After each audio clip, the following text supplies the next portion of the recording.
Hello everyone, you are welcome to my class. In today's tutorial, we are going to look at forced vibration, resonance, and resonance tube.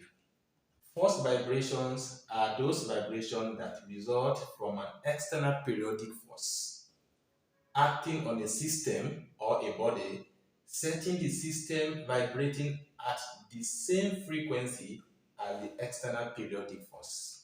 And the next thing is resonance. What is a resonance? A resonance is a special case of forced vibration, right? So resonance is a phenomenon that occurs when a body or a system is vibrating at its own natural frequency as a result of forced vibration. A natural frequency is the frequency with which a vibrating body will vibrate if left alone undisturbed after set into vibration. At a point where we have the highest mode of that vibration or the highest or the loudest sound, if you are talking about acoustic resonance, then we call that point what? A resonance. Mechanical resonance is observed when a diver trying to set the diving board into resonance in such a way for him to accomplish or attain a certain level of height before diving into the swimming pool. Are we clear? So the moment he has attained that a reasonable amount of height, he or she will now dive, having a high lift that will make him to dive. That is what? A mechanical resonance. You that is jumping up and down, we are the external force trying to set the diving board into resonance. Immediately, you, the external force, your frequency have a coincidence with the frequency, natural frequency of the diving board.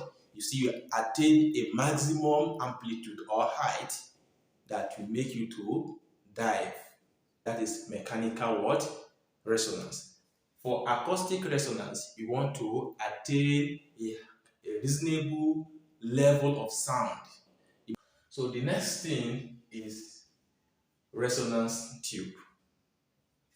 So from my explanation about this, so the moment initially the frequency is what? Increasing down to a particular height. If it is acoustic, the moment you hear the loudest sound, that is your first resonance, it starts dying down slowly again till it what?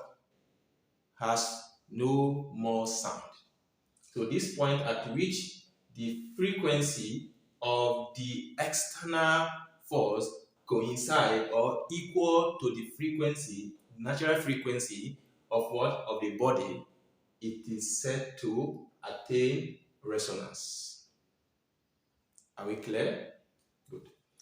So resonance tube is used to determine the velocity of sound in air.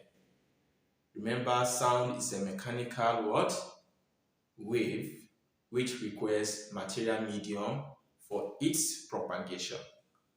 And the material medium can be solid, it can be air, it can be liquid. Just that the speed or the velocity of sound varies in accordance to the medium through which they propagate. Are we together? Good. So we use a resonance tube to determine the velocity of sound in air. Right?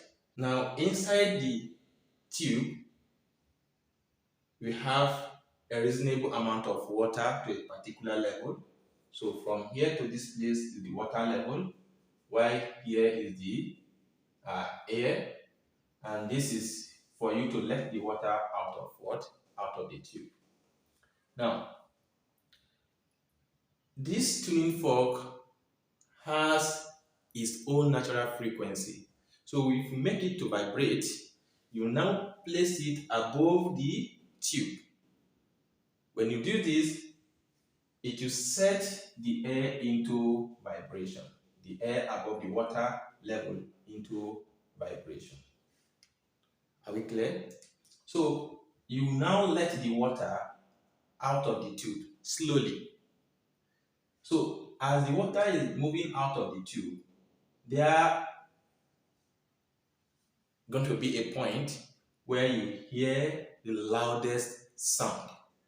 That point in time, you have obtained what? Your first resonance. So if you allow the water to move out of what? More out of the what? Out of the tube, you hear another loudest sound at a point where the resonance has occurred. You can also measure the length of that what? Air column and so on. So by the time you do that, you're going to generate what? A formula that relates to the velocity of what? Of sound. Now, this is the initial condition here when the tuning fork of what? Of a known frequency is made to vibrate and brought close to the top of what? Top of this resonance tube. So the air column is set to what? Set into vibration. And remember, there must be what? A setup of standing wave. So the first setup mode of vibration, which is the fundamental frequency, right? Which is in the same line or coincide with what? The frequency of what? Of the tuning fork, where the first resonance is set up. So we call this place first resonance.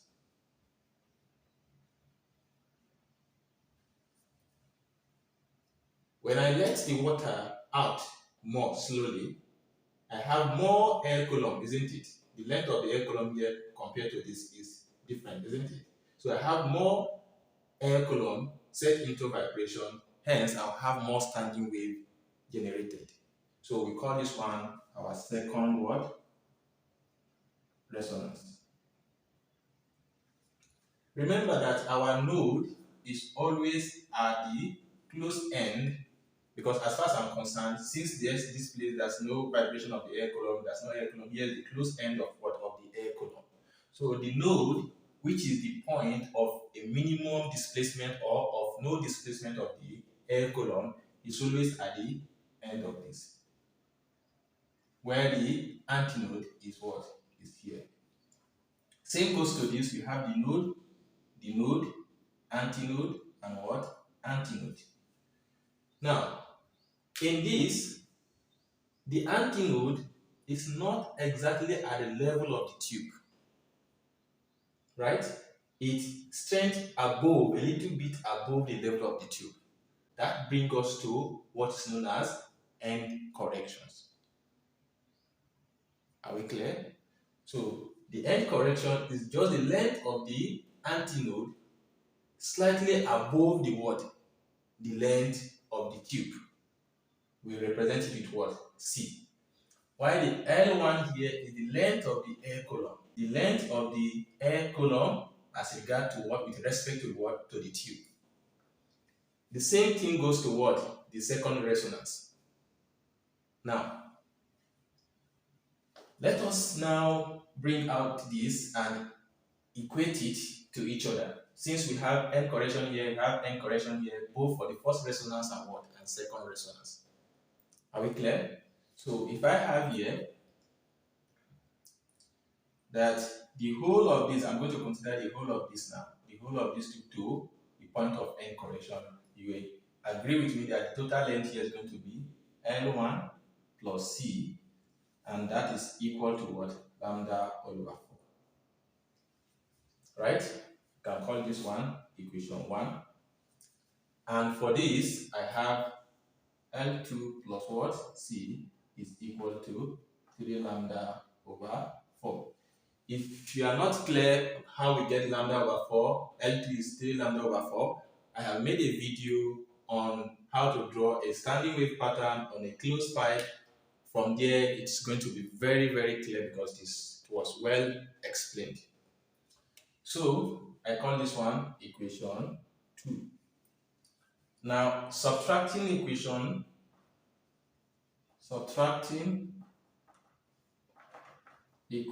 1 from 2, I will have L2 plus C minus L1, right?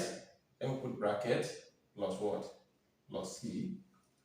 That will be equal to 3 lambda over 4 plus minus lambda over 4. This will be L2 plus C minus L1 minus times plus to give us minus C is equal to, if I find the LCM here, that's going to be 4. 4 in 4 is 1. 1 times 3 lambda, I have 3 lambda minus lambda. That will give us what? 2 lambda all over 4. 2 here 1, 2 here 2, which is equivalent to lambda all over 2. And this, C we cancel this, plus to minus. So I'm left with L2 minus L1 is equal to lambda all over 2. From here, this implies that by the time I cross multiply, I'm going to have lambda, the wavelength is equal to 2 into L2 minus L1. So this is what? This is the wavelength. Remember our formula that V is equal to F lambda. Is that clear? So anywhere I see lambda, I put the value of what? Of lambda, which is 2 into bracket what? L2 minus L1. Hence, I have V is equal to F into, or F multiplied by 2 into L2 minus L1. So if I simplify further, I'm going to have V is equal to 2F into L2 minus L1. So if you have question like this, so this is how you can calculate the velocity or the speed of sound, right? In what? In air. Using what? 2F into bracket L2 minus L1. L1 is the first length when set into vibration. L2 is the second length of the air column when set into what? Vibration. Are we clear? This is how we use resonance tube to determine the velocity of sound in air.